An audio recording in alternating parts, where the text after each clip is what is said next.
पाकिस्तान पे हमला तो भारत की सेना ने नहीं किया था, उसने हमारे निर्दोष लोगों पर प्रहार किया था, धर्म पूछ करके गोली मारी थी। कानपुर के शुभम द्विवेदी को मात्र 2 महीने पहले शादी हुई थी उस युवक की, उसकी पत्नी के सामने गोली मार दी। गलती भारत की नहीं,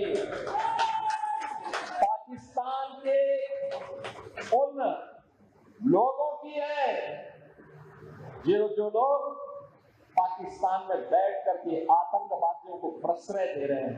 अब नया भारत किसी को छेड़ता नहीं है, लेकिन कोई छेड़ता है तो उसको छोड़ता भी नहीं है।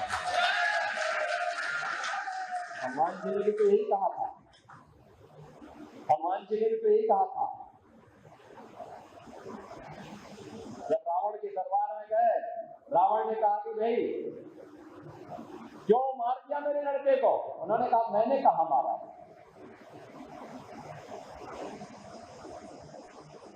तो उसने मुझे मारा था, मैंने उसका प्रतिकार कर दिया। अब उसकी ताकत इसमें दमी नहीं था, मर गया तो मैं क्या करूं?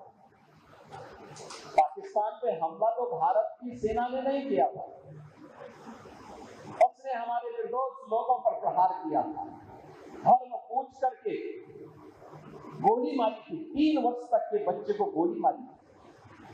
कानपुर के शुभम द्विवेदी को मात्र 2 महीने पहले शादी हुई थी उस युवक की, उसकी पत्नी के सामने गोली मार दी गई।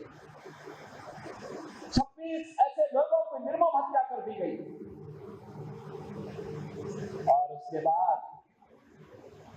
24 के बदले 124 लोग भारत की बहादुर जवानों के, भारत के तीनों सेनाओं के द्वारा संयुक्त रूप से की गई कार्रवाई में ऐसे 124 से अधिक आतंकवादी मारे जा रहे हैं।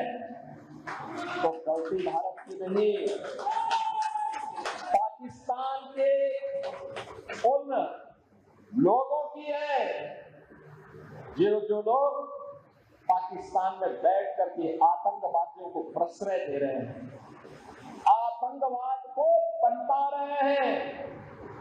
और ये आतंकवाद में विश्वास के साथ कहता हूं, ये पाकिस्तान को ही ले डूबेगा। एक दिन ज्यादा दिन नहीं रहे पाकिस्तान के साथ। वैसे भी हमारे एक पूज्य संत ने घोषणा की थी कि पाकिस्तान तो ये भविष्यवाणी है, पाकिस्तान का आध्यात्मिक जगत में कोई अस्तित्व नहीं है। और याद रखना, जिसका अपना वास्तविक अस्तित्व न हो वह कृत्रिम होता है, और कृत्रिम कोई भी चीज होगी उसकी एक निश्चित लाइफ होगी, उससे ज्यादा नहीं। 75 वर्ष बहुत जी लिया पाकिस्तान, अब उसका समय आ गया है, अपने ही कृत्यों से अब अपनी सजा पा रहा है।